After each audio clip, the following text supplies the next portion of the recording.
सत श्री अकाल, मैं हाँ सुल्ताना, तुसी देख रहे हो परख न्यूज़। अज असी IV हॉस्पिटल पहुंचे हुए हैं जिथे कि डॉक्टर्स वालों IVF लॉन्च किया जा रहा है। उस दे बेस ते अज कॉन्फ्रेंस कराई जा रही है।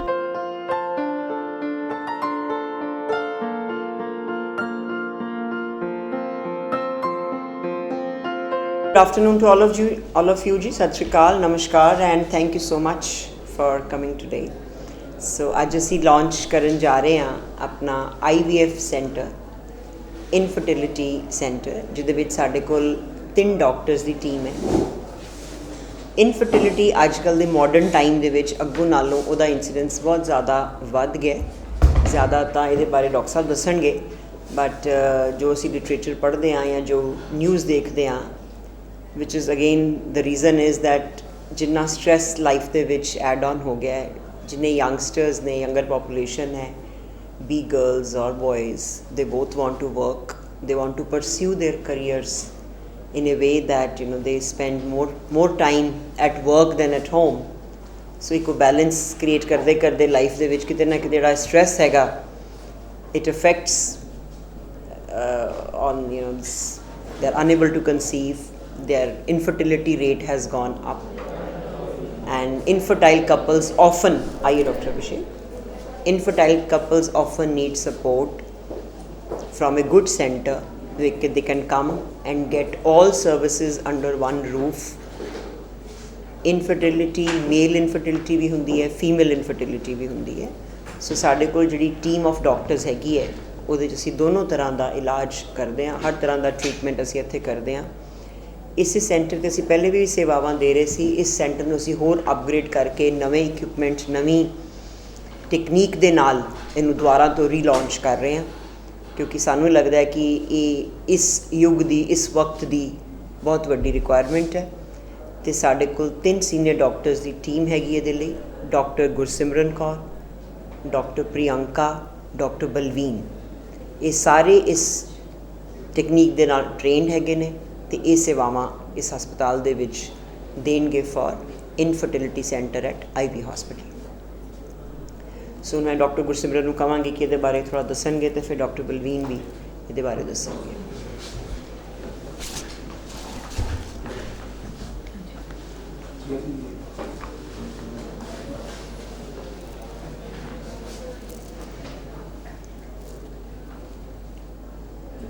Doctor Gursimran. So very good afternoon to all of you. So ma'am ने काफ़ी clearly basic एक दसता है कि what is the need for IVF system, and वो बिल्कुल rightly said है कि अजकल दी प्रैक्टिस जे असी अपनी गायनी प्रैक्टिस दे विच असी बैठते हैं तो we see जे रफली जे आउट ऑफ 10 पेशेंट्स असी देखते हैं तो उहदे चों 2 या 3 या 4 पेशेंट्स इहो जे आ रहे जिहड़े कि somehow they are affected with this problem and fertility issues are there. Although हर पेशेंट ਨੂੰ ਉਸ ਲੈਵਲ ਦੀ ਪ੍ਰੋਬਲਮ ਨਹੀਂ ਆਉਂਦੀ, ਪਰ still there is some problem, they are not able to conceive. Even simple causes ਵੀ ਹੋ ਸਕਦੇ ਨੇ, ਬਟ ਯੈਸ ਵੀ ਸੀ ਕਿ ਇਹ ਬਹੁਤ ਕਾਮਨ ਹੋਈ ਜਾ ਰਿਹਾ ਹੈ। ਐਂਡ ਮੋਸਟਲੀ ਕੋਵਿਡ ਤੋਂ ਬਾਅਦ ਵੀ ਆਰ ਸੀਇੰਗ ਦੈਟ ਇਹ ਪ੍ਰੋਬਲਮ ਅੱਗੇ ਨਾਲੋਂ ਵੀ ਸਾਡੀ OPD ਦੇ ਵਿੱਚ it is coming quite common ਹੋ ਰਹੀ ਹੈ। ਐਂਡ ਫੈਕਟਰਸ ਜਿਹੜੇ ਹੈਗੇ ਆ ਉਹ ਸਿਰਫ ਜਿਵੇਂ ਇੱਕ पहला सिंपल आप सोचते थे कि yes female factors are more important, female is more affected, but now असी जे देख रहे हैं कि प्रैक्टिस च कि मेल फैक्टर्स जिहड़े ने वो ज़्यादा उपर हो रहे हैं दैन कि फीमेल फैक्टर्स। फीमेल में जो कोई इशूज़ होंदा है वो आके फिर भी पहला आके सानू रिपोर्ट कर देनी है कि हाँ सानू आ प्रॉब्लम है, कोई इरेगुलर साइकल्स हो रहे हैं या कुछ हार्मोन इम्बैलेंसिस हो रहे हैं। सो फीमेल जिहड़ियां ने ज़्यादा ओपनड अप है इस प्रॉब्लम च। मेल्स का जिहड़ा फैक्टर सीगा हमेशा ही निगलैक्टेड रहा है। सो उस निगलैक्टेड फेज दे विच सो हुण जिहड़ियां ज़्यादा इशूज़ जिहड़े सानू लगदे ने कि जदों असीं वर्कअप करते हैं किसी कपल का, एक कपल वर्कअप होंदा है, सो उहदे विच वी फील कि एक तरह का मेल फैक्टर जिहड़ा है वो ज़्यादा उत्ते उपर के आ रहा है। सो जिहड़ा हुण मैम ने कहा कि असीं we are planning to set up a relaunch इहदा ही हैगा। ਉਹਦੇ ਵਿੱਚ ਅਸੀਂ ਲੇਟੈਸਟ ਫੈਸਿਲਿਟੀਜ਼, ਲੇਟੈਸਟ ਜੋ ਵੀ IVF ਦੇ ਵਿੱਚ ਅੱਜ ਕੱਲ੍ਹ ਦਾ ਸਿਸਟਮ 'ਚ ਜੋ ਹੈਗਾ ਉਹ ਅਸੀਂ ਸਾਰਾ ਕੁਝ ਵਿੱਚ ਐਡ ਕਰ ਰਹੇ ਹਾਂ। ਉਹਦੇ ਵਿੱਚ ਜਿਹੜਾ ਮੇਨ 2 ਕਲੀਨਿਕਸ ਅਸੀਂ ਵੀ ਆਰ ਪ੍ਰਪੋਜ਼ਿੰਗ ਕਿ ਅਸੀਂ ਉਹ ਨਾਲ ਐਡ ਕਰ ਰਹੇ ਹਾਂ। ਉਹਦੇ ਵਿੱਚ ਇੱਕ ਤਾਂ ਹੈਗਾ ਕਿ ਇਹੀ ਐਂਡਰੋ ਕਲੀਨਿਕ ਜਿਹੜੀ ਮੇਲ ਫੈਕਟਰ ਨੂੰ ਬਹੁਤ ਜ਼ਿਆਦਾ ਅਸੀਂ we are trying to focus on that problem. ਤੇ ਦੂਸਰੀ ਇਹ ਹੈਗੀ ਹੈ ਕਿ ਜਦੋਂ ਅਸੀਂ ਇਨਫਰਟਿਲਿਟੀ ਪ੍ਰੈਕਟਿਸ ਕਰ ਰਹੇ ਹਾਂ ਪੇਸ਼ੈਂਟਸ ਜਿਹੜੇ ਹੈ ਉਹ ਆਉਂਦੇ ਸਾਡੇ ਕੋਲੇ ਮਲਟੀਪਲ ਫੇਲੀਅਰਸ ਦੇ ਨਾਲ, ਮਲਟੀਪਲ ਪਹਿਲਾਂ ਬਹੁਤ ਜਗ੍ਹਾ ਦਿਖਾਇਆ ਹੁੰਦਾ ਹੈ ਔਰ ਕੋਈ ਸੋਲੂਸ਼ਨ ਨਹੀਂ ਉਹਨਾਂ ਦਾ ਨਿਕਲ ਰਿਹਾ ਹੁੰਦਾ। ਸੋ ਉਹਦੇ ਵਾਸਤੇ ਇੱਕ special focused clinic we are planning to start up ਕਿ ਉਹਦੇ ਵਿੱਚ ਇਹ ਹੈ ਕਿ patients if we are able to do that ਕਿ ਅਸੀਂ ਉਹਨਾਂ ਨੂੰ ਇੱਕ ਫਸਟ ਫ੍ਰੀ ਕੰਸਲਟੇਸ਼ਨ ਦਈਏ so that they are able to ਇੱਕ ਉਹਨਾਂ ਦਾ ਇੱਕ ਫੋਕਸਡ ਅਪਰੋਚ ਦੇ ਨਾਲ ਕਿ ਕਿੱਥੇ ਪ੍ਰੋਬਲਮ ਸੀਗੀ, ਵਾਈ ਸੋ ਮਚ ਆਫ ਫੇਲੀਅਰਸ ਕਿਉਂ ਹੈ। ਸੋ ਉਹਨੂੰ ਅਸੀਂ ਇੱਕ ਰਿਕਰੈਂਟ ART ਫੇਲੀਅਰ ਕਲੀਨਿਕ ਦੇ ਨਾਲ ਉਹ ਅਸੀਂ ਪਲਾਨ ਕਰ ਰਹੇ ਹਾਂ ਸੋ ਦੈਟ ਜਿਹੜੇ ਪੇਸ਼ੈਂਟਸ ਬਿਲਕੁਲ ਡਿਸਕਰੇਜ ਹੋ ਕੇ ਬੈਠੇ ਕਿ ਸਾਡਾ ਕੁਝ ਨਹੀਂ ਹੋ ਸਕਦਾ, ਸੋ ਉਹਨਾਂ ਨੂੰ ਇੱਕ 1-to-1 ਇੱਕ ਪਰਸਨਲਾਈਜ਼ਡ ਅਪਰੋਚ ਦੇ ਨਾਲ ਇਹਦੇ ਵਿੱਚ ਅਸੀਂ ਕਿਵੇਂ ਉਹਨਾਂ ਨੂੰ ਹੈਲਪ ਕਰ ਸਕਦੇ ਹਾਂ। ਸੋ ਉਹ ਇੱਕ ਸਾਡਾ ਏਮ ਹੈਗਾ ਕਿ ਉਹ ਅਸੀਂ ਨਾਲ ਇਹਦੇ ਐਡ ਅਪ ਕਰੀਏ। ਆਈ ਥਿੰਕ ਇਹੀ ਹੈ। ਮੈਮ ਜੀ ਕੁਝ ਐਡ ਡਾਕਟਰ ਬਲਵੀਨ। ਸਤਿ ਸ਼੍ਰੀ ਅਕਾਲ ਜੀ, good afternoon to all of you. Well ma'am, doctor Gursimran and ma'am ਕਾਫੀ ਉਹਨਾਂ ਨੇ ਦੱਸਿਆ ਹੈ। ਇੱਕ ਚੀਜ਼ ਮੈਂ ਹੋਰ ਕਹਿਣਾ ਚਾਹਾਂਗੀ ਕਿ ਦੇਰ ਆਰ ਮੈਨੀ ਐਡਵਾਂਸਿਸ ਦੈਟ ਹੈਵ ਕਮ ਅਪ। ਸੋ ਕਈ ਵਾਰੀ ਇਹ ਹੁੰਦਾ ਹੈ ਕਿ ਕਈ ਵਾਰੀ ਬਿਲਕੁਲ ਹੋਪ ਹੀ ਨਹੀਂ ਹੁੰਦੀ ਹੈ ਪੇਸ਼ੈਂਟਸ ਨੂੰ ਕਿ ਸਾਡੇ ਕੋਈ ਟ੍ਰੀਟਮੈਂਟ ਹੋ ਸਕਦਾ ਹੈ। So we have newer techniques which we can offer. आप थोड़ा इधर आ जाइए, आप थोड़ा सा चलो सेटर होएगा better.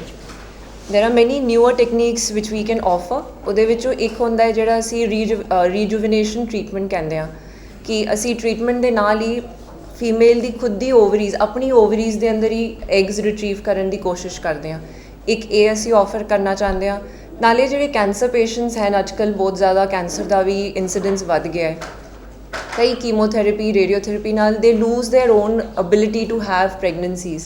So we offer that facility also where we can preserve their eggs before their treatment starts, and when they are cured of their cancer we can offer them pregnancy treatment, but it will be in the form of in IVF. That is another thing we can do, and these are the two things which we will offer. I think the rest has already been covered.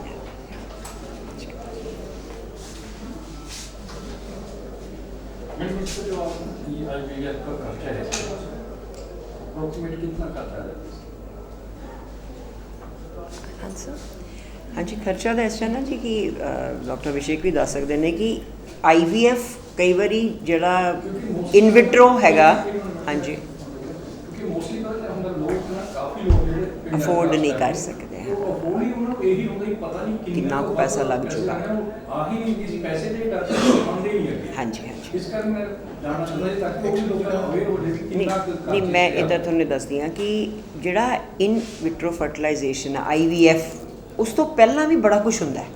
ਕਈ ਵਾਰੀ more than 50% patients ਨੂੰ IVF ਦੀ ਲੋੜ ਵੀ ਨਹੀਂ ਪੈਂਦੀ।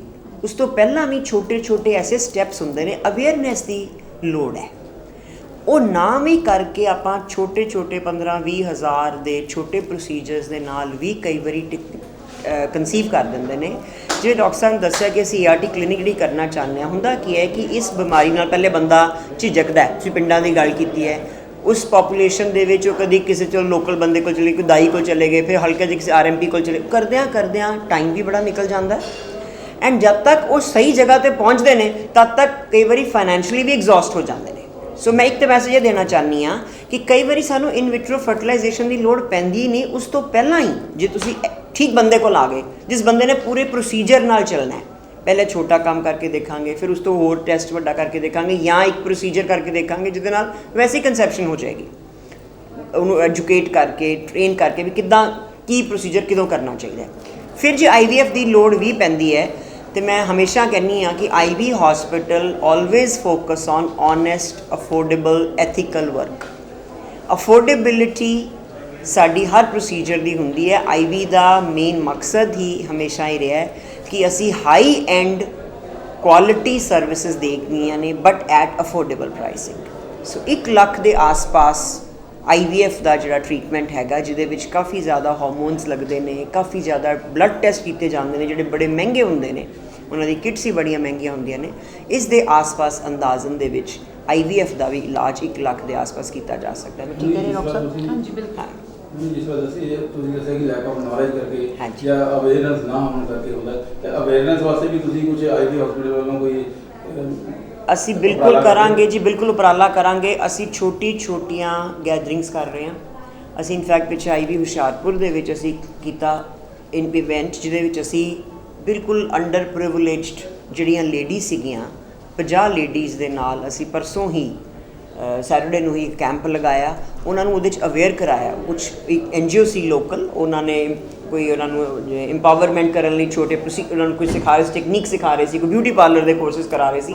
ਉਹਨਾਂ ladies ਨੂੰ ਅਸੀਂ ਇਕੱਠੇ ਕਰਕੇ ਅਸੀਂ ਉਹਨਾਂ ਨੂੰ ਇਹਦੇ ਉੱਤੇ ਇਨਫਰਟੀਲਿਟੀ ਦੇ ਉੱਤੇ, ਕਿਉਂਕਿ ਉੱਥੇ ਵੀ ਅਸੀਂ IVF ਦੀਆਂ ਸਰਵਿਸਿਜ਼ ਦੇ ਰਹੇ ਹਾਂ। ਸੋ ਸੇਮ ਲਾਈਨਸ 'ਤੇ ਅਸੀਂ ਇੱਥੇ ਵੀ ਅਸੀਂ ਵੀ ਆਈਡੈਂਟੀਫਾਈ, ਅਸੀਂ NGOs ਦੇ ਨਾਲ ਵੀ ਕਰਾਂਗੇ, ਆਈਡੈਂਟੀਫਾਈ ਕਰਾਂਗੇ ਕਿ ਕਿਹੜੇ ਪਿੰਡਾਂ ਦੇ ਵਿੱਚ ਜਾ ਕੇ ਅਸੀਂ ਕੈਂਪ ਲਗਾਵਾਂਗੇ, ਉਹਨਾਂ ਨੂੰ ਅਵੇਅਰ ਕਰਾਵਾਂਗੇ ਕਿ ਇਹ ਇੰਨੀ ਔਖਾ ਸਵਾਲ ਨਹੀਂ ਹੈ। ਕਿਉਂਕਿ ਕਈ ਵਾਰੀ ਕੋਈ ਸ਼ਰਮ ਕਰਕੇ ਕੁਝ ਕਰਕੇ ਸਾਹਮਣੇ ਨਹੀਂ ਆਉਂਦੀਆਂ, ਤੇ ਉਹ ਜਦੋਂ ਕਨੈਕਟ ਕਰਨਗੇ, ਡਾਕਟਰ ਸਾਹਿਬ ਉਹਨਾਂ ਨੂੰ ਸਮਝਾਉਣਗੇ, ਦੱਸਣਗੇ, ਤੇ ਬੜੇ ਲੋਕਾਂ ਨੂੰ ਇਹਦਾ ਫਾਇਦਾ ਹੋ ਸਕਦਾ ਹੈ। ਜਿੱਦਾਂ ਤੁਸੀਂ ਹੁਣ ਕਹਿ ਰਹੇ ਹੋ ਰੀਲਾਂਚ ਦੀ ਗੱਲ ਕਰ ਰਹੇ ਹਾਂ, ਹਾਂਜੀ, ਇਸ ਤੋਂ ਪਹਿਲਾਂ ਬੰਦ ਕਰਨ ਦਾ ਕੀ ਕਾਰਨ ਹੈ?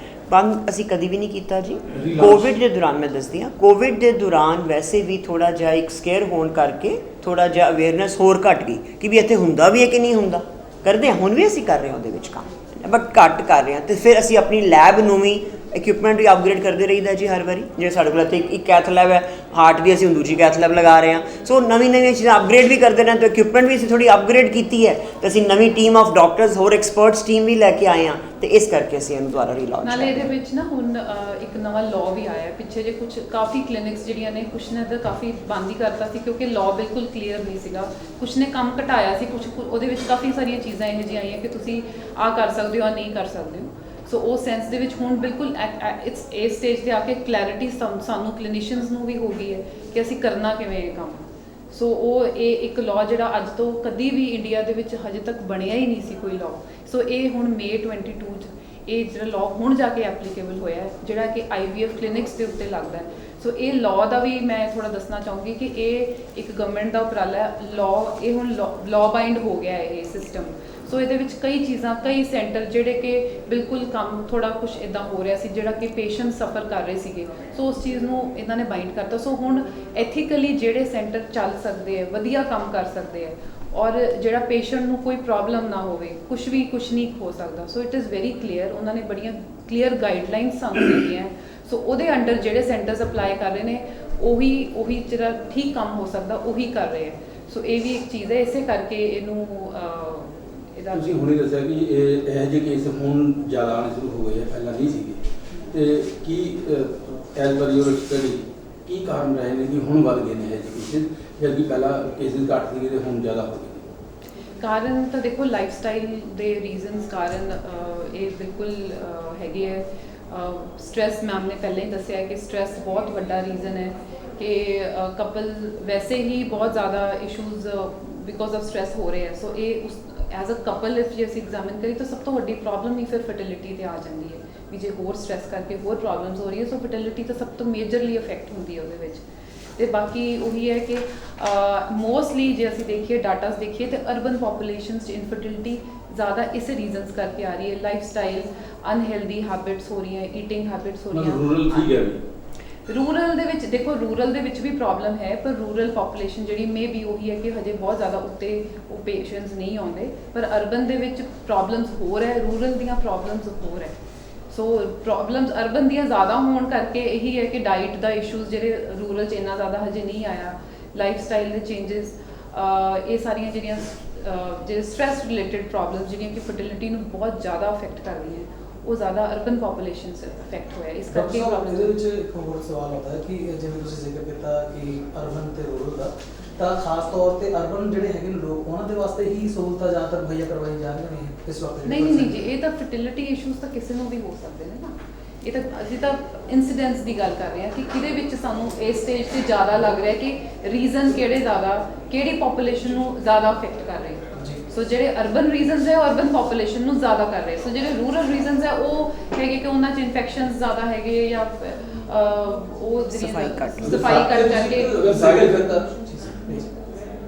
ਸਾਈਡ ਇਫੈਕਟ ਦੀ ਗੱਲ ਕਰਦੇ ਹਾਂ ਤਾਂ ਫਿਰ ਇਸ ਕੇਸ 'ਚ ਕਿੰਨਾ ਜੋ ਚਾਂਸਸ ਹੈ ਕਿ ਸਾਈਡ ਇਫੈਕਟ ਦੇ, ਔਰ ਕੀ ਹੋ ਸਕਦਾ ਹੈ? ਸਾਈਡ ਇਫੈਕਟ, ਤੁਸੀਂ ਇਹ ਬਹੁਤ ਵਧੀਆ ਕੁਐਸਚਨ ਪੁੱਛਿਆ ਮੋਸਟਲੀ ਪੇਸ਼ੈਂਟ IVF ਤੱਕ ਤਾਂ ਹੀ ਨਹੀਂ ਪਹੁੰਚਦੇ ਕਿਉਂਕਿ ਇੱਕ ਮਾਈਂਡ 'ਚ ਸੈਟਅਪ ਹੈ ਕਿ ਜੀ ਇਹਦੇ ਦਾ ਸਾਈਡ ਇਫੈਕਟਸ ਬਹੁਤ ਜ਼ਿਆਦਾ ਹੈ। 9 ਮਹੀਨੇ ਪੇਸ਼ੈਂਟ ਬੈੱਡ ਤੋਂ ਨਹੀਂ ਉੱਠਦਾ, 9 ਮਹੀਨੇ ਦੀ ਰੈਸਟ ਹੈ, ਸੋ ਉਹ ਇੰਨਾ 9 ਮਹੀਨੇ ਦਾ ਪਲਾਨ ਹੀ ਨਹੀਂ ਕਰ ਸਕਦੇ ਕਿ ਅਸੀਂ 9 ਮੰਥ ਕਿਵੇਂ ਬੈੱਡ ਤੇ ਕੱਟਾਂਗੇ। ਔਰ ਦਵਾਈਆਂ ਇੰਨੀਆਂ ਮਹਿੰਗੀਆਂ ਲੱਗਦੀਆਂ ਵੀ ਮਤਲਬ ਬੰਦਾ ਬਹੁਤ ਜ਼ਿਆਦਾ IVF ਕਰਾ ਕੇ ਵੀ ਐਗਜ਼ੌਸਟ ਹੋ ਜਾਂਦਾ ਮੈਡੀਸਿਨਸ 'ਤੇ।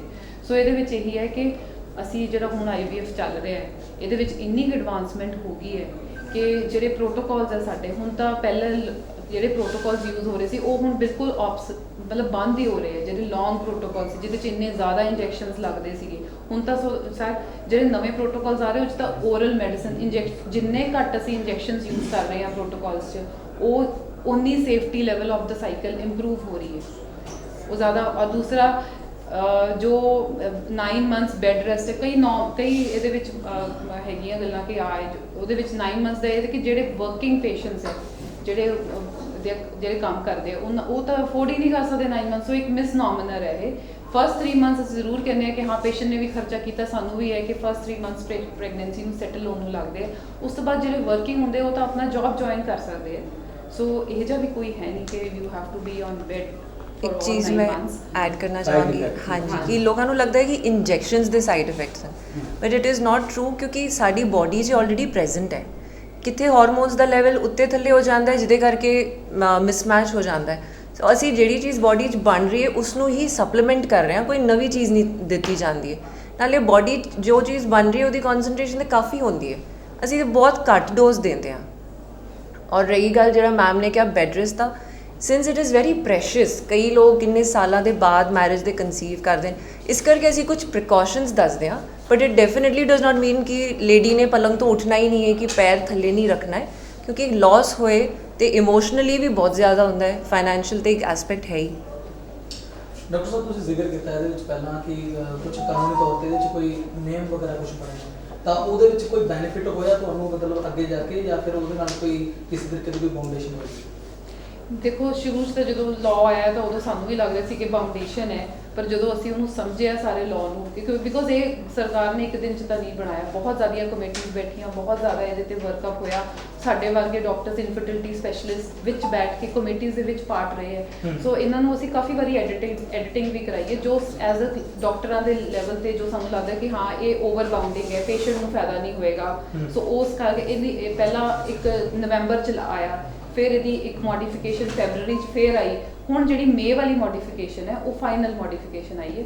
ਉਹਦੇ 'ਚ ਇਹਨਾਂ ਨੇ ਡਾਕਟਰਸ ਤੋਂ ਸਾਡੇ ਤੋਂ ਸਾਰਿਆਂ ਤੋਂ ਸਾਨੂੰ ਆਲ ਓਵਰ ਇੰਡੀਆ ਜਿੰਨੇ ਇਨਫਰਟਿਲਿਟੀ ਸਪੈਸ਼ਲਿਸਟ ਸਾਰੇ ਤੋਂ ਉਹਨਾਂ ਨੇ ਸੁਝਾਅ ਮੰਗੇ ਸੀ ਕਿ ਸਾਨੂੰ ਤੁਸੀਂ ਇਸ ਤਰੀਕ ਤੱਕ ਦੱਸੋ। ਅਸੀਂ finally and very positive level 'ਤੇ ਇਹ ਲਾਅ ਬਣਿਆ।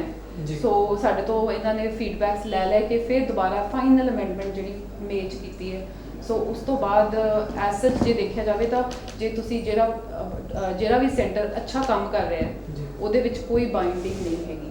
ਕੋਈ ਹੈਲਪ ਵਗੈਰਾ ਕੋਈ ਸਰਕਾਰੀ ਤੌਰ ਤੇ ਮਿਲੀ ਹੋਵੇ ਇਸ ਨੂੰ ਅੱਗੇ ਵਧਾਉਣ ਦੇ ਵਾਸਤੇ, ਕੋਈ ਫਾਈਨੈਂਸ਼ੀਅਲੀ ਤੌਰ ਤੇ? ਨਹੀਂ, ਫਾਈਨੈਂਸ਼ੀਅਲ ਤੌਰ ਤੇ ਤਾਂ ਸਰਕਾਰੀ ਉੱਥੇ ਜਿਹੜੇ ਸਰਕਾਰੀ ਸੈਂਟਰਸ ਹੈ ਉਹਨਾਂ ਵਾਸਤੇ ਹੈ, ਅਦਰਵਾਈਜ਼ ਪ੍ਰਾਈਵੇਟ ਦੇ ਵਿੱਚ ਤਾਂ ਕੋਈ ਇਹੋ ਜਿਹੀ ਗਵਰਨਮੈਂਟ ਵੱਲੋਂ ਕੋਈ ਇਹਦੇ ਵਿੱਚ ਇਹ ਤਾਂ ਇੱਕ ਫਾਇਦਾ ਇਹ ਹੋਣਾ ਨਾ ਕਿ ਜਿਹੜੇ ਵੀ ਨੋਰਮਸ ਬਣ ਗਏ, ਸਿਸਟਮ ਬਣ ਗਏ, ਜਿਵੇਂ ਡਾਕਟਰ ਸਾਹਿਬ ਦੱਸਿਆ ਵੀ ਬਹੁਤ ਸਾਰੇ ਸੈਂਟਰਸ ਦੇ ਵਿੱਚ ਇਹ ਕੰਮ ਹੋ ਰਿਹਾ ਸੀ, ਬਟ ਉਸ ਤਰੀਕੇ ਨਾਲ ਨਹੀਂ ਹੋ ਰਿਹਾ ਸੀ। ਉਸ ਤਰੀਕੇ ਨੂੰ ਜਦੋਂ ਉਹਨਾਂ ਨੇ ਦੇਖਿਆ, ਸਟੱਡੀ ਕੀਤਾ, ਤਾਂ ਉਹਨਾਂ ਨੇ ਕਿਹਾ ਵੀ ਇਹਦਾ ਤੇ ਲਾਅ ਬਣਾਇਆ ਜਾਏ ਤਾਂ ਕਿ ਇੱਕ ਤਰੀਕੇ ਨਾਲ ਆਰਗੇਨਾਈਜ਼ ਤਰੀਕੇ ਨਾਲ ਕੰਮ ਕੀਤਾ ਜਾਏ। Ultimately it is always in the interest of the patient ਕਿ ਮਰੀਜ਼ ਨੂੰ ਸਹੀ ਗਾਈਡੈਂਸ ਤੇ ਸਹੀ ਜਗ੍ਹਾ 'ਤੇ ਉਹ ਆਪਣਾ ਉਹ ਕੰਮ ਕਰਾਏ। ਫਾਇਦਾ ਪੇਸ਼ੈਂਟ ਦਾ ਵੀ ਹੁੰਦਾ, ਸਾਡਾ ਵੀ ਫਾਇਦਾ ਹੁੰਦਾ, ਕਿਉਂਕਿ ਹੁਣ ਜਿਹੜੇ ਵੀ ਸੈਂਟਰ ਸਹੀ ਕੰਮ ਨਹੀਂ ਕਰ ਰਹੇ ਸੀ ਉਹ ਬੰਦ ਹੋ ਜਾਣਗੇ। ਜਿਹੜੇ ਅਸੀਂ ਤਾਂ ਹਮੇਸ਼ਾ ਨੋਰਮਸ ਦੇ ਨਾਲ ਕੰਮ ਕਰਨ 'ਚ ਵਿਸ਼ਵਾਸ ਕਰਦੇ ਹਾਂ ਅਤੇ ਪੇਸ਼ੈਂਟ ਨੂੰ ਬੈਨੀਫਿਟ ਹੋਏਗਾ, ਸਾਨੂੰ ਵੀ ਬੈਨੀਫਿਟ ਹੋਏਗਾ। ਅਸੀਂ ਵਿਦਿਨ ਦੋਜ਼ ਨੋਰਮਸ ਕੰਮ ਕਰਾਂਗੇ ਅਤੇ ਅਸੀਂ ਜ਼ਿਆਦਾ ਵੀ ਕੰਮ ਕਰ ਪਾਵਾਂਗੇ, ਇੱਥੇ ਲੋਕਾਂ ਨੂੰ ਵੀ ਸਹੀ ਰਸਤਾ ਦਿਖਾ ਸਕਾਂਗੇ। ਤੁਹਾਡੇ ਵੱਲੋਂ ਜਿਹੜੀਆਂ ਸੇਵਾਵਾਂ ਦਿੱਤੀਆਂ ਜਾ ਰਹੀਆਂ ਨੇ, ਕੀ ਇਹ ਆਮ ਜਿਹੜੇ ਲੋਕ ਹੈਗੇ ਨੇ, ਮਤਲਬ ਆਪਾਂ ਜ਼ਿਆਦਾਤਰ ਤਾਂ ਗੱਲ ਕਰਦੇ ਹਾਂ ਗਰਾਊਂਡ ਲੈਵਲ ਤੋਂ, ਤਾਂ ਇੱਕ ਮੱਧ ਵਰਗੀ ਜਿਹੜੇ ਪਰਿਵਾਰ ਨੇ ਉਹਨਾਂ ਦੀ ਪਹੁੰਚ ਦੇ ਵਿੱਚ ਜਿਹੜੀ ਹੈਗੀ ਹੈ ਸੁਵਿਧਾ ਬਹੁਤ ਜ਼ਿਆਦਾ ਕੋਸਟਲੀ ਤਾਂ ਨਹੀਂ ਹੈਗੀ ਇਹ? ਨਹੀਂ, ਬਹੁਤ ਜ਼ਿਆਦਾ ਕੋਸਟਲੀ ਨਹੀਂ ਹੈ। IB ਹਸਪੀਟਲ ਹਮੇਸ਼ਾ ਹਾਈ ਕੁਆਲਿਟੀ ਅਤੇ ਅਫੋਰਡੇਬਿਲਿਟੀ ਦੇ ਉੱਤੇ ਫੋਕਸ ਕਰਦਾ ਹੈ। ਸੋ ਅਸੀਂ ਇਹਦੇ ਵਿੱਚ ਵੀ ਇਹੀ ਸੇਮ ਹੈਗਾ ਫੰਡਾ ਸਾਡਾ, ਦੈਟ ਅਫੋਰਡੇਬਲ ਹੋਵੇ ਤਾਂ ਕਿ ਮੈਕਸਿਮਮ ਲੋਕ ਇਹਦਾ ਬੈਨੀਫਿਟ ਲੈ ਸਕਣ and quality will be the best. That's what we are trying to do. ਵੀ ਐਕਸਪੈਂਸਿਸ ਦੀ ਗੱਲ ਕੀਤੀ, 1 ਲੱਖ ਤੱਕ ਦਾ ਤੁਸੀਂ ਐਕਸਪੈਂਸਿਸ ਦੱਸਿਆ ਹੈ, ਜੋ ਤੁਹਾਡੇ ਐਜ ਡੋਨੇਸ਼ਨਸ ਦੇ ਪ੍ਰੋਗਰਾਮ ਚੱਲਦੇ ਤੇ ਉਹ ਜੋ ਡੋਨੇਸ਼ਨਸ ਆਏ ਨੇ ਉਹ ਕਿੱਥੇ ਯੂਜ਼ ਕਰਨ, ਉਹਦੇ ਵਾਸਤੇ ਕੋਈ ਪਲੈਨਿੰਗ ਹੈ ਜਾਂ ਕੋਈ ਕੁਝ ਕੀਤਾ ਤੁਸੀਂ? ਦੇਖੋ ਜਿਹੜੀ ਐਗ ਡੋਨੇਸ਼ਨ ਹੈ ਜੀ, ਇਹ IVF ਇਹ ਜਿਹਾ ਸਿਸਟਮ ਹੈ ਕਿ ਐਗ ਡੋਨੇਸ਼ਨ ਉਸੇ ਪੇਸ਼ੈਂਟ ਨੂੰ ਐਡਵਾਈਸ ਸੀ। ਐਗ ਡੋਨੇਸ਼ਨ ਦਾ ਮਤਲਬ ਐਗ ਡੋਨੇਸ਼ਨ ਕੱਲੀ ਨਹੀਂ ਹੁੰਦੀ, ਡੋਨੇਸ਼ਨ ਪ੍ਰੋਗਰਾਮ ਮਤਲਬ ਜਾਂ ਸਪਰਮ ਡੋਨੇਸ਼ਨ ਜਾਂ ਐਗ ਡੋਨੇਸ਼ਨ ਹੈ ਨਾ, ਦੋਨਾਂ ਸੋ ਜਿੱਥੇ ਕੋਈ ਅਫੈਕਟਡ ਹੈ। ਸੋ ਇਹ ਟੈਕਨੋਲੋਜੀ ਇਹੋ ਜਿਹੀ ਹੈ ਕਿ ਜਿੱਥੇ ਸਾਨੂੰ ਲੱਗਦਾ ਹੈ ਕਿ ਇਹ ਚੀਜ਼ ਰਿਵਾਈਵੇਬਲ ਨਹੀਂ ਹੈ, ਮਤਲਬ ਹੁਣ ਐਗ ਹੋਰ ਆਪਣਾ ਆ ਹੀ ਨਹੀਂ ਸਕਦਾ। ਸੋ ਫੈਮਿਲੀ 'ਚ ਜੇ ਅਸੀਂ 50% ਜੀਨਸ ਤੇ ਚੱਲਣਾ ਹੈ ਕਿ ਚਲੋ ਬੱਚਾ 50% ਜੀਨਸ ਤੇ ਆਵੇ, ਸੋ ਇਸ ਕਰਕੇ ਅਸੀਂ ਐਡਵਾਈਸ ਫਿਰ ਉਸ ਪੇਸ਼ੈਂਟ ਨੂੰ ਕਰਦੇ ਆ। ਵਿਲ ਪੇਸ਼ੈਂਟ ਦੀ ਹੈ, ਪੇਸ਼ੈਂਟ ਨੇ ਡਿਸੀਜਨ ਲੈਣਾ, ਪੇਸ਼ੈਂਟ ਨੇ ਸਾਨੂੰ ਕੰਸੈਂਟ ਦੇਣਾ ਕਿ ਹਾਂਜੀ ਅਸੀਂ ਤੁਹਾਡੀ ਗੱਲ ਸਮਝ ਗਏ, ਸਾਡੀ ਆ ਪ੍ਰੋਬਲਮ ਹੈ, ਇਸ ਕਰਕੇ ਸਾਨੂੰ ਐਗ ਡੋਨੇਸ਼ਨ ਐਡਵਾਈਸਡ ਹੈ। ਸਾਡੇ ਕੋਲੇ ਸਾਰੇ ਉਹਦੇ ਰਿਪੋਰਟਸ ਹੈ ਉਹਨੂੰ ਦੱਸਣ ਵਾਸਤੇ ਕਿ ਆ ਦੇਖੋ ਆ ਤੁਹਾਡੀ ਪ੍ਰੋਬਲਮ ਹੈ। ਐਗ ਡੋਨੇਸ਼ਨ ਉਸ ਪ੍ਰਿੰਸੀਪਲ ਦੇ ਨਾਲ ਚੱਲਦਾ ਹੈ। ਸੋ ਜਿਹੜੇ ਪੇਸ਼ੈਂਟ ਨੂੰ ਐਡਵਾਈਸਡ ਹੈ ਐਗ ਡੋਨੇਸ਼ਨ, ਜੇ ਉਹ ਅਸੀਂ ਨਹੀਂ ਕਰਾਂਗੇ ਤਾਂ ਅਦਰਵਾਈਜ਼ ਜੇ ਸੈਲਫ ਸਾਈਕਲ ਕਰੀ ਜਾਵਾਂਗੇ ਤਾਂ ਉਹਨੂੰ ਰਿਜ਼ਲਟ ਹੀ ਨਹੀਂ ਆਉਣਾ, ਹੈ ਨਾ। ਸੋ ਪੇਸ਼ੈਂਟ ਉਹਦਾ ਦੇ ਇੱਕ ਆਪਣੇ ਲਾਅ level ਬਣਿਆ ਤੇ ਹੋਇਆ ਹੈ, ਉਹਦਾ ਇੱਕ ਪੂਰਾ ਪ੍ਰੋਪਰ ਲਾਅ ਹੈਗਾ, ਐਫੀਡੇਵਿਟਸ ਹੁੰਦੇ ਨੇ, ਫਾਰਮਸ ਹੁੰਦੇ ਨੇ। वो स्पेशल कुछ एक जिसको आप एडवाइस करेंगे बिल्कुल, उनके लिए बिल्कुल। प्रोग्राम है ये हाँ। हर एक के लिए नहीं IVF ਹਰ ਪੇਸ਼ੈਂਟ ਨੂੰ ਐਗ ਨਹੀਂ ਲੱਗਦੇ ਡੋਨੇਸ਼ਨ। ਸੋ ਕੁਝ ਸਪੈਸੀਫਾਈਡ ਟਾਈਪ ਪੇਸ਼ੈਂਟ ਹੁੰਦੇ ਜਿਨ੍ਹਾਂ ਨੂੰ ਪ੍ਰੋਬਲਮ ਹੁੰਦੀ ਤਾਂ ਉਹਨਾਂ ਵਾਸਤੇ ਹੁੰਦਾ ਹੈ ਹਰ ਪੇਸ਼ੈਂਟ। मेंशन किया ना कि ये प्रोग्राम भी चलेंगे सो दैट ਹਾਂਜੀ, ਸੋ ਇਹ ਪ੍ਰੋਗਰਾਮ ਜਿਹੜਾ ਸਾਡੇ ਇਹਦੇ ਵਾਸਤੇ tie-ups ਇੱਕ- ਹੈਗੇ ਨੇ। ਹਾਂ, ਸੋ ਇਹਦੇ ਵਾਸਤੇ ਇੱਕ ਲੈਣੀ ਪੈਂਦੀ ਹੈ ਨਾ ਪਰਮਿਸ਼ਨ, ਮਤਲਬ ਪਤਾ ਹੋਣਾ ਚਾਹੀਦਾ ਕਿ ਤੁਸੀਂ ਐਗ ਡੋਨੇਸ਼ਨ ਪ੍ਰੋਗਰਾਮ ਤੁਸੀਂ ਨਾਲ ਇੱਥੇ run ਚਲਾ ਕਰ ਰਹੇ ਕਿ ਹੋ, ਨਹੀਂ। ਨਾ ਹੀ ਕੋਈ ਲੋਕੀ ਫਿਰ ਫਾਇਦਾ ਲੈ ਸਕਦੇ ਨੇ ਜਿਹਦੇ ਆਪਣੇ ਐਗਸ ਨਹੀਂ ਹੈਗੇ। ਇੱਕ ਕਿਹਾ ਸੀ ਕਿ ਫੀਮੇਲਸ ਵਾਸਤੇ ਕਿ ਤੁਸੀਂ ਫੀਮੇਲਸ NGO ਰਾਈ ਜਾਂ ਕਿਸ ਰਾਈ ਤੁਸੀਂ ਅਵੇਅਰਨੈਸ ਦਿਓਗੇ, ਮੇਲ ਵਾਸਤੇ ਤੁਸੀਂ ਕੀ ਮਤਲਬ ਉਹਨਾਂ ਨੂੰ ਵੀ ਤੇ ਅਵੇਅਰਨੈਸ ਦਿਓਗੇ? ਆਫ ਕੋਰਸ ਦੇਖੋ ਹਮੇਸ਼ਾ ਨਾ ਸਟਾਰਟਿੰਗ ਪੁਆਇੰਟ ਜੇ ਤੁਸੀਂ ਆਪਣੀ ਸੋਸਾਇਟੀ 'ਚ ਦੇਖੀਏ, ਕੋਈ ਲੇਡੀ ਪ੍ਰੈਗਨੈਂਟ ਨਹੀਂ ਹੋ ਰਹੀ ਤੇ it's always about the lady. ਜਦੋਂ ਲੇਡੀ ਆ ਗਈ ਸਾਡੇ ਕੋਲ, ਉਹਦਾ ਹਮੇਸ਼ਾ ਹਸਬੈਂਡ, ਅਸੀਂ ਡਾਕਟਰ ਸਾਹਿਬ ਨੇ ਕਿਹਾ ਨਾ ਕਿ ਅਸੀਂ ਕਦੀ ਲੇਡੀ ਦਾ ਤੇ ਇਕੱਲਾ ਟੈਸਟ ਕਰਾਉਂਦੇ, it is always couple test. So ਉਹ ਆਟੋਮੈਟਿਕਲੀ ਹੋ ਜਾਂਦਾ ਹੈ। But yes you are right, male awareness ਵੀ ਕੀਤੀ ਜਾ ਸਕਦੀ ਹੈ। ਕਿਉਂਕਿ ਇਸ ਵਿੱਚ ਮੈਮ ਇੱਕ ਗੱਲ ਹੈ ਕਿ ਜਿਹੜੀ ਫੀਮੇਲ ਹੈ ਉਹਦੇ ਤੁਸੀਂ ਕਿਸੇ ਤਰ੍ਹਾਂ NGO ਰਾਈ ਕਿਸੇ ਤਰ੍ਹਾਂ ਤੁਸੀਂ ਬੁਲਾ connect ਲੋਗੇ। ਕਰ ਲਓਗੇ। ਯਾ ਯੂ ਆਰ ਰਾਈਟ। ਜਿਹੜੇ ਇੰਟਰਨਲ ਏਰੀਆਜ਼ ਹੈ ਉੱਥੇ ਜਿਹੜੇ ਘਰਾਂ 'ਚ ਮੇਲ ਦੀ ਜ਼ਿਆਦਾ ਚੱਲਦੀ ਹੈ, ਤੇ ਮੇਲ ਅਵੇਅਰਨੈਸ ਵੀ ਮੇਬੀ ਜ਼ਿਆਦਾ ਤੁਸੀਂ ਬਿਲਕੁਲ, ਤੁਹਾਡਾ ਪੁਆਇੰਟ ਠੀਕ ਹੈ ਜੀ। ਮੇਲ ਅਵੇਅਰਨੈਸ ਵੀ ਕਰਾਂਗੇ ਪੂਰੀ। ਐਂਡ ਅਸੀਂ ਇਹ ਵੀ ਪ੍ਰੋਗਰਾਮ ਸੋਚ ਰਹੇ ਹਾਂ ਕਿ ਅਸੀਂ ਜਿਹੜੇ ਵੀ ਇਨਫਰਟਿਲਿਟੀ ਦੇ ਕਪਲਸ ਨੇ, ਸਪੋਜ਼ ਅਸੀਂ ਆਈਡੈਂਟੀਫਾਈ ਕੀਤੇ ਸਾਡੇ 15 ਕਪਲਸ ਨੇ, ਅਸੀਂ ਉਹਨਾਂ ਨੂੰ ਇਕੱਲੇ ਨਹੀਂ ਬੁਲਾਵਾਂਗੇ ਲੇਡੀਜ਼ ਨੂੰ, ਅਸੀਂ ਕਪਲਸ ਨੂੰ ਬੁਲਾ ਕੇ ਉਹਨਾਂ ਦੀ ਕਾਉਂਸਲਿੰਗ ਕਰਾਂਗੇ। ਬਿਲਕੁਲ ਤੁਸੀਂ ਠੀਕ ਕਿਹਾ, ਹਮੇਸ਼ਾ ਬਲੇਮ ਆਉਂਦਾ ਵੀ ਇਹ ਨਹੀਂ ਪ੍ਰੈਗਨੈਂਟ ਹੋ ਰਹੀ, ਉਹਦੇ 'ਚ ਇਹ ਕੋਈ ਨਹੀਂ ਦੇਖਦਾ ਵੀ ਕਾਰਨ ਕੀ ਸੀ, ਕਾਰਨ ਕੀ ਸੀ। ਉਹ ਕਾਰਨ ਨੂੰ ਫੜਨ ਲਈ, ਕਿਉਂਕਿ ਨਾਰਮਲੀ ਜਿਹੜੀ ਫੀਮੇਲ ਵੀ ਆਉਂਦੀ ਹੈ ਜਦੋਂ ਚੈੱਕਅਪ ਕਰਾਉਣ ਤੇ ਆਉਂਦੀ ਤੇ ਆਪਣੀ ਮਦਰ ਇਨ ਲਾਅ ਨਾਲ, ਮਦਰ ਜਿਹਦੇ ਨਾਲ ਵੀ ਆਏਗੀ, ਜਦੋਂ ਉਹਨਾਂ ਨੂੰ ਦੱਸਦੇ ਹਾਂ ਫਿਰ then they realise and they understand and we will definitely, very good suggestion, ਅਸੀਂ ਅੱਛਾ ਇੱਕ ਪ੍ਰੋਗਰਾਮ ਰਨ ਕਰਾਂਗੇ, we'll do a couples programme ਜਿਹਦੇ 'ਚ ਉਹਨਾਂ ਨੂੰ ਅਵੇਅਰ ਕਰਾਵਾਂਗੇ ਕਿ ਤੁਹਾਡੇ ਮੇਲ ਇਨਫਰਟਿਲਿਟੀ ਦੇ ਕੀ ਰੀਜ਼ਨਸ ਹੋ ਸਕਦੇ ਨੇ ਤੇ ਉਹਨਾਂ ਦੀ ਟੈਸਟਿੰਗ ਵੀ ਇਕੁਅਲੀ ਇੰਪੋਰਟੈਂਟ ਹੈ। ਸਪੋਜ਼ ਜਿਹੜਾ ਅਸੀਂ ਇਹਦੇ ਚ ਮੈਂਸ਼ਨ ਕੀਤਾ ਐਂਡਰੋ ਕਲੀਨਿਕ ਕਰਕੇ, ਜੋ ਅਸੀਂ Andro clinic, that is for male infertility. Just for mails. Male ਜੇ infertility. ਕਈ ਵਾਰੀ ਜੋ ਅਸੀਂ ਦੇਖਦੇ ਹਾਂ ਕਿ ਕਪਲ ਆਉਂਦੇ ਇਕੱਠੇ, ਮੇਲ ਨੂੰ ਇਹ ਅੰਡਰਸਟੈਂਡਿੰਗ ਹੁੰਦੀ ਕਿ he has a problem, but ਉਹ ਕਈ ਵਾਰੀ even with his wife he is not able to, he is not comfortable explaining that ਤੇ ਪ੍ਰੋਬਲਮ। ਲਾਸਟ ਸੋ ਕਈ ਵਾਰੀ ਇਹਨੂੰ ਵੱਖਰਾ ਅਸੀਂ ਇਹਦਾ ਸਕਸੈਸ ਰੇਟ ਜਿਹੜਾ ਹੈ ਉਹ ਕਿੰਨਾ ਹੈ? ਸਕਸੈਸ ਰੇਟ ਜਿਹੜਾ IVF ਦਾ ਹੈ ਜੀ, ਇਹ ਇੱਕ ਜੇ ਆਪਾਂ ਐਵਰੇਜ ਲਈਏ ਤਾਂ ਅੱਜ ਕੱਲ੍ਹ ਜਿਹੜੇ ਚੰਗੇ centres with best of lab facilities and with best of lab quality, ਜੇ ਅਸੀਂ ਦੇਖਦੇ ਹਾਂ ਇਹਦੇ ਤੇ ਆ ਸਾਰੀ ਚੀਜ਼ਾਂ ਬਹੁਤ ਮੈਟਰ ਕਰਦੀਆਂ ਤੁਹਾਡੇ ਸਕਸੈਸ ਰੇਟ ਤੇ, ਕਿ ਤੁਹਾਡਾ ਸਿਸਟਮ ਕਿਹੋ ਜਿਹਾ ਹੈ ਨਾ ਜੀ। ਸੋ ਉਹਦੇ ਵਿੱਚ ਇੱਕ ਗ੍ਰੋਸ ਸਕਸੈਸ ਰੇਟ ਜਿਹੜੇ ਚੰਗੇ ਸੈਂਟਰਸ ਆ ਉਹਦਾ ਅਰਾਊਂਡ 60 to 70% ਅਸੀਂ ਅੱਜ ਕੱਲ੍ਹ ਕੋਟ ਕਰਨ ਲੱਗ ਗਏ ਹਾਂ ਕਿ IVF ਦਾ ਇੰਨਾ ਸਕਸੈਸ ਰੇਟ ਹੋ ਗਿਆ ਹੈ। ਬਾਕੀ ਹਰ ਇੱਕ ਪੇਸ਼ੈਂਟ ਨੂੰ ਅਸੀਂ 60 to 70% ਨਹੀਂ ਕੋਟ ਕਰ ਸਕਦੇ, ਹਰ ਪੇਸ਼ੈਂਟ ਦੀ ਵੱਖਰੀ ਪ੍ਰੋਬਲਮ ਹੈ। The why not 100%? 100% ਇਸ ਕਰਕੇ ਨਹੀਂ ਕਿਉਂਕਿ ਇੱਕ ਸਾਇੰਸ ਹੈ, ਇਹ ਸਾਇੰਸ ਹੈ, ਇਹਦੇ ਵਿੱਚ 10, 15, 20% ਹਜੇ ਵੀ ਕੁਦਰਤ ਨੇ ਆਪਣੇ ਕੋਲ ਰੱਖਿਆ ਹੈ। ਨੇਚਰ 100% ਨਹੀਂ ਇਹਨੂੰ ਕਰ ਸਕਦੀ, ਇਹ ਇੱਕ ਫੈਕਟ ਹੈ। ਸਾਇੰਸ 100% ਹਜੇ ਕਿਤੇ ਵੀ ਨਹੀਂ ਪਹੁੰਚੀ, ਸੋ IVF ਦੇ ਵਿੱਚ ਵੀ ਨਹੀਂ ਪਹੁੰਚੀ। ਸੋ ਅਸੀਂ ਆਪਣੀ ਮਦਦ ਜੋ ਅਸੀਂ ਆਪਣਾ ਮੈਕਸਿਮਮ ਕਰ ਸਕਦੇ ਹਾਂ, ਅਸੀਂ ਉਸ 70-80% ਤੱਕ ਪਹੁੰਚ ਜਾਂਦੇ ਹਾਂ, ਪਰ ਹਜੇ ਵੀ ਅਸੀਂ ਕਹਿੰਦੇ ਹਾਂ ਕਿ ਅਸੀਂ ਸਾਰਾ ਕੁਝ ਬੈਸਟ ਕੰਡੀਸ਼ਨਸ 'ਚ ਅਸੀਂ ਸਾਈਕਲ ਕਰ ਰਹੇ ਹਾਂ। ਹਜੇ ਵੀ 10-20% ਕੁਦਰਤ ਦੇ ਹੱਥ ਹੈ। ਕੋਈ ਇਹਦਾ ਕੋਈ ਸਾਈਡ ਇਫੈਕਟ ਵਗੈਰਾ ਕੁਝ ਕਦੇ ਤੁਹਾਡੇ ਸਾਹਮਣੇ ਆਏ ਹੋਵੇ, ਕਦੇ ਹੋਇਆ ਕਿਸੇ ਤਰ੍ਹਾਂ ਕੁਝ? किस चीज़ ਦਾ ਟ੍ਰੀਟਮੈਂਟ ਦਾ ट्रीटमेंट ਦੇਖੋ ਟ੍ਰੀਟਮੈਂਟ ਉਦੋਂ ਹੀ ਹੁੰਦੇ ਆ ਜਦੋਂ ਅਸੀਂ ਹਰ ਟ੍ਰੀਟਮੈਂਟ ਹੀ, ਚਾਹੇ ਇਕੱਲਾ IVF ਨਹੀਂ, ਹਰ ਟ੍ਰੀਟਮੈਂਟ ਇੱਕ ਸੇਫਟੀ ਪ੍ਰੋਫਾਈਲ ਦੇ ਨਾਲ ਹੁੰਦਾ ਹੈ। ਸੋ ਜੇ ਅਸੀਂ ਉਹ ਸੇਫਟੀ ਪ੍ਰੋਫਾਈਲ IVF 'ਚ ਫੋਲੋ ਕਰ ਰਹੇ ਹਾਂ ਤਾਂ ਕੋਈ ਸਾਈਡ ਇਫੈਕਟ ਤਾਂ ਇਹਦੇ ਨਹੀਂ ਹੁੰਦੇ ਕੋਈ ਐਸਾ। मतलब ਤੁਹਾਡੇ ਮੁਤਾबिक है ही नहीं या फिर होएगा नहीं? ਨਹੀਂ ਹੋਏਗਾ ਨਹੀਂ। ਦੇਖੋ ਸਾਈਡ ਇਫੈਕਟ ਤਾਂ ਕੋਈ ਇੱਕ ਬੰਦਾ ਕੋਈ ਟੈਬਲੇਟ ਖਾ ਲੇ, ਸਾਈਡ ਇਫੈਕਟ ਤਾਂ ਉਸ ਚੀਜ਼ ਦਾ ਵੀ ਹੋ ਸਕਦਾ, ਕਦੀ ਵੀ ਹੋ ਸਕਦਾ, ਕੋਈ ਰਿਐਕਸ਼ਨ ਹੋ ਜਾਵੇ ਉਹ ਗੱਲ ਡਿਫਰੈਂਟ ਹੈ। ਬਟ ਐਜ਼ ਸੱਚ ਜਿਹੜੇ ਤਰੀਕੇ ਨਾਲ ਇੰਜੈਕਸ਼ਨਸ ਜਾਂ ਜਿਹੜੀ ਤਰੀਕੇ ਨਾਲ ਮੈਡੀਸਿਨਸ ਜਾਂ ਟ੍ਰੀਟਮੈਂਟ ਹੁੰਦਾ ਉਹਦੇ ਐਜ਼ ਸੱਚ ਕੋਈ ਸਪੈਸੀਫਾਈਡ ਸਾਈਡ ਇਫੈਕਟਸ ਨਹੀਂ ਹੈਗੇ ਕਿ ਆਪਾਂ ਕਹੀਏ ਕਿ ਇਹ ਤਾਂ ਹੋਊਗਾ ਜਾਂ ਸਾਈਡ ਇਫੈਕਟਸ ਹੈਗੇ, ਨਹੀਂ, ਬਿਲਕੁਲ ਵੀ ਨਹੀਂ। ਜਿੱਦਾਂ ਤੁਸੀਂ NGOs ਦੀ ਗੱਲ ਕਰ ਰਹੇ ਸੀ ਅਵੇਅਰਨੈਸ ਵਾਸਤੇ ਆਪਾਂ, ਤਾਂ NGOs ਨੂੰ ਕਿੱਦਾਂ ਟੱਚ ਕਰੋਗੇ, ਕਿੱਦਾਂ?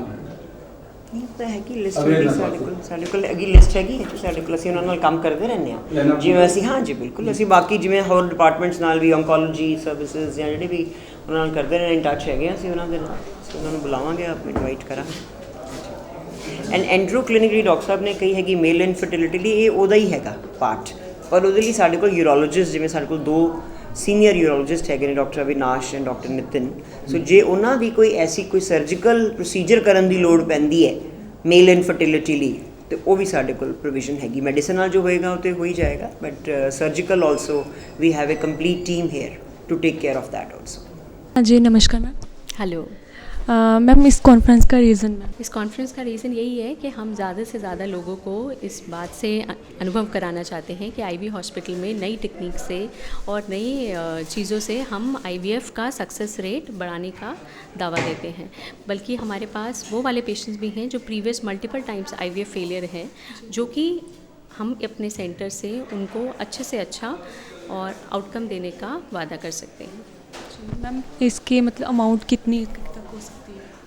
देखिए, वो डिपेंड करता है, अमाउंट किसी भी IVF के पैकेज का डिपेंड करता है कि पेशेंट किस तरह का है। पेशेंट जो कि किस तरह की बीमारियां हैं, उसको उसके अंडाशय अंडकोश का कितना क्षमता है, हस्बैंड के पानी की क्षमता कितनी है, ये सब चीज़ें, क्योंकि ट्रीटमेंट का कॉस्ट उस पर डिपेंड करता है, दवाइयाँ कितनी लगेंगी उस पर डिपेंड करता है, तो वो हर पेशेंट में वेरी करता है। कम से कम भी हमारे पास अवेलेबल है और डिपेंड करता है, अगर पुअर पेशेंट है उसके हिसाब से भी हमारे पास पैकेजेस अवेलेबल हैं। एज की कितनी मतलब है, एज कितनी?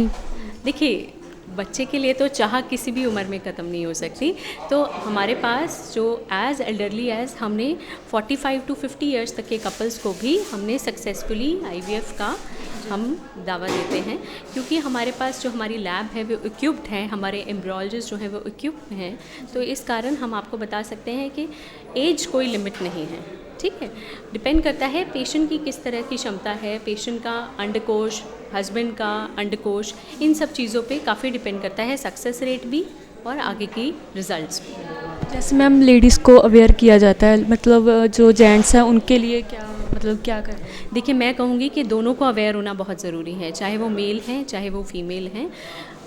औरतों की बीमारियाँ अलग तरह की हैं जिसके कारण से उनको, लेकिन हमारा जो समाज है वो फोकस सिर्फ औरतों पे ही करता है। ऐसा नहीं है कि और आदमियों में इनफर्टिलिटी नहीं होती, बट लेकिन किसी कारणवश, परिवार के कारणवश औरत भी, उसकी वाइफ भी किसी कारण से चुप हो जाती है और अपने हस्बैंड को ऐसे उसकी कमियां उजागर नहीं करना चाहती। लेकिन मैं कहूँगी हमें ये सब चीज़ें जो है प्राइवेसी मेंटेन करनी है, लेकिन एटलीस्ट उन लोगों को पता होना चाहिए कि, क्योंकि ऐसा नहीं है कि अगर मेल फैक्टर इनफर्टिलिटी है तो वो ट्रीटेबल नहीं है। हमारे पास न्यूअर टेक्निक है पैसा टेसा, जिसके कारण से हम स्पर्म एक्सट्रैक्ट करके भी उनको बच्चा प्रदान कर सकते हैं। ठीक है, तो हर चीज़ का इलाज है, चाहे मेल फैक्टर इनफर्टिलिटी भी हो तो उनको पीछे नहीं रहना चाहिए, अपनी कमियों को छुपाना नहीं चाहिए। अगर हमें राइट टाइम पे पता होगा तो हम इंटरवीन करके उनको सक्सेस रेट दे सकते हैं।